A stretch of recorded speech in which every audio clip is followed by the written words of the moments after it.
Hello students, आज हम class 9 science 2 chapter number 9 जो हमारा कंटिन्यू है, इसमें लेक्चर नंबर 11 हम पढ़ने वाले हैं। तो पूरा वीडियो को पूरा ज़रूर देखिएगा। बहुत इंपॉर्टेंट टॉपिक है आपदा प्रबंधन यानी डिजास्टर मैनेजमेंट। तो सबसे पहले इसमें मैं आपसे पूछती हूँ, आपदा किसे कहते हैं, डिजास्टर क्या होता है। अगर किसी भी कोई इसका आंसर पता है तो कमेंट बॉक्स में उसका उत्तर लिखकर ज़रूर मुझे बताइए। वीडियो को पूरा देखिए, लास्ट में जब मैं ज़रूर बताऊंगी कि इसकी परिभाषा क्या है। लेकिन अगर आपको आता है तो कमेंट बॉक्स में लिखकर बताइए। अगर आप नए व्यूअर हैं तो चैनल को सब्सक्राइब कीजिए, लाइक कीजिए और शेयर भी कीजिए।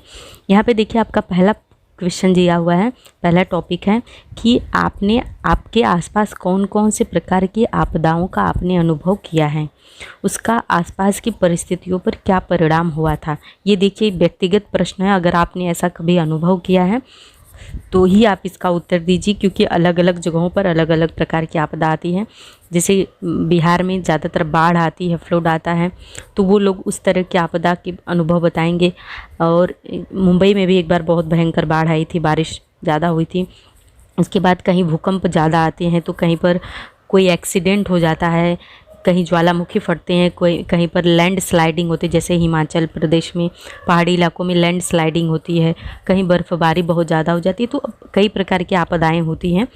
तो कौन से आपदा का आपने अनुभव किया है, ज़रूर कमेंट बॉक्स में बताइएगा।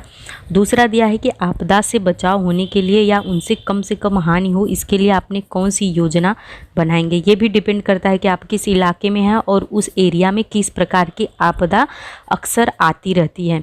जैसे जापान में बहुत ज़्यादा भूकंप आता है, तो वहाँ के घर जो है भूकंप रोधी बनाए जाते हैं, या तो फिर थर्माकोल या बहुत हल्के बनाए जाते हैं, ताकि अगर वो गिरे भी तो जो है लोगों को चोट ना पहुँचे या कोई उसमें दब कर किसी की मृत्यु ना हो जाए। अगर किसी का घर नदी के पास है तो बाढ़ से बचने के लिए अपने घर को ऊंचाई पर बनाएंगे। तो ये डिपेंड करता है कि आप किस एरिया में हैं और किस प्रकार की आपदा का सामना बार बार करना पड़ेगा, तो उस तरह से उसके बचाव के लिए हम उस तरह की योजना बनाएंगे। ये भी व्यक्तिगत प्रश्न है। अगर आपने ऐसा कुछ सोचा है, किया है, तो ज़रूर कमेंट बॉक्स में बताइए।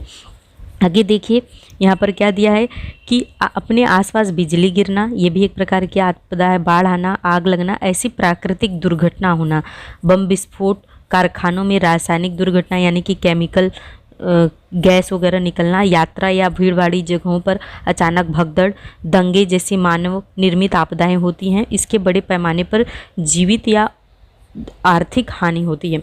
देखिए यहाँ पे आपदा के उदाहरण दे दिए गए हैं। कुछ प्रारंभ में ये सब प्राकृतिक आपदाएं हैं, यहाँ पे देख पा रहे हैं, ये सब प्राकृतिक आपदाएं हैं, जैसे बिजली गिरना, बाढ़ आना, आग लगना, ये सब है। उसके अलावा जो बम विस्फोट होना, कारखानों में रासायनिक दुर्घटना, भगदड़ मचाना और दंगा फैलाना, ये सब मानव निर्मित आपदा होती है। ये दोनों ही आपदाएं होती हैं जिससे आम नागरिक प्रभावित होता है, जन धन की हानि होती है। तो आपने कभी अपने जीवन में किस प्रकार की आपदा का, प्राकृतिक या मानव निर्मित, किस प्रकार के आपदा का अनुभव किया है, वो भी कमेंट बॉक्स में लिखकर बताइए। आगे बढ़ते हैं। विविध प्रकार के आपदाएं आने पर होने वाली प्राण हानि निश्चित रूप से किस प्रकार की होती हैं।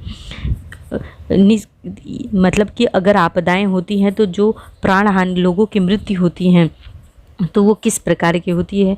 अगर आपने ऐसा कभी देखा हो तो ज़रूर बताइए। यहाँ पे देखिए, यहाँ पे आपदा में जख्मी हुए लोगों का उपचार कैसा करना चाहिए।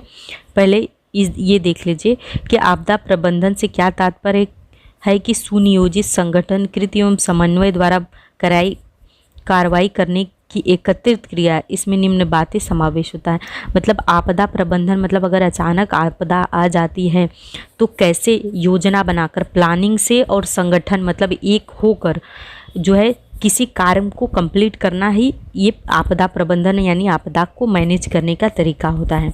अब यहाँ पर देखिए आपदा में कुछ पॉइंट्स दिए हैं, जैसे आपदाओं के कारण होने वाली हानि तथा खतरे को प्रबंधित करना, क्या क्या हानि होगी, तुरंत परिस्थिति को समझ एवं सामना करने की क्षमता विकसित करना। जिन लोगों को ये सब ट्रेनिंग दी जाती है, जैसे बाढ़ है, राहत या बचाव दल, आपने सुना होगा कि राहत और बचाव दल जारी है, तो जो कर्मचारी इसमें आते हैं उन लोगों को ऐसे ट्रेनिंग दी जाती है। आपदा का कैसे निवारण करना है, खतरा किस प्रकार का है, और तथा व्याप्ति कम करना, और खतरे से होने वाली जो हानि होती है उसको कम से कम करना, आपदा का सामना करने हेतु पूर्व पहले से ही तैयारी करना, आपदा संकट के समय तत्काल कृति करना और आपदाओं के कारण हुई हानि एवं उसकी तीव्रता का अनुमान लगाना, बचाव व मदद कार्य करना और पुनर्वसन एवं पुनर्निर्माण करना। तो ये सारे पॉइंट्स होते हैं। जैसे अगर अचानक कहीं आग लग गई तो आप क्या करेंगे, दमकल विभाग यानी फायर ब्रिगेड को कॉल करेंगे। तो फायर ब्रिगेड के सारे मेंबर्स जो होते हैं, जो एम्प्लॉयज़ होते हैं, उनको ट्रेनिंग दी जाती है, उनको किस तरीके से कहाँ पर आग बुझाना है, कैसे लोगों को बचाना है, कितना नुकसान होगा उसका अनुमान लगाना है। ये सारी चीज़ों का लेखा जोखा और पूरे पहले से ही तैयारी करना, टैंकर में पानी भर के रखना, सीढ़ियाँ लगाना, चढ़ना, मास्क फेस पे लगाना, ये सब चीज़ें उस विभाग के लोगों को पूरी ट्रेनिंग दी जाती है और उसके प्रिपेयर रहते हैं। ये केवल मैं समझाने के लिए आपको बता रही हूँ। हर तरह के आपदा के लिए अलग अलग योजनाएं और तरीके होते हैं। अब यहाँ पर देखिए दिया है कि आपदा में जख्मी हुए लोगों का प्रथमोपचार यानी फर्स्ट एड। प्रथमोपचार की परिभाषा क्या होती है वो आप कमेंट बॉक्स में जरूर लिखिए। एक लाइन की परिभाषा है, कहीं से भी ढूंढ के बताइए आप। देखिए प्रथमोपचार का मुख्य उद्देश्य क्या होता है, प्राण हानि टालना।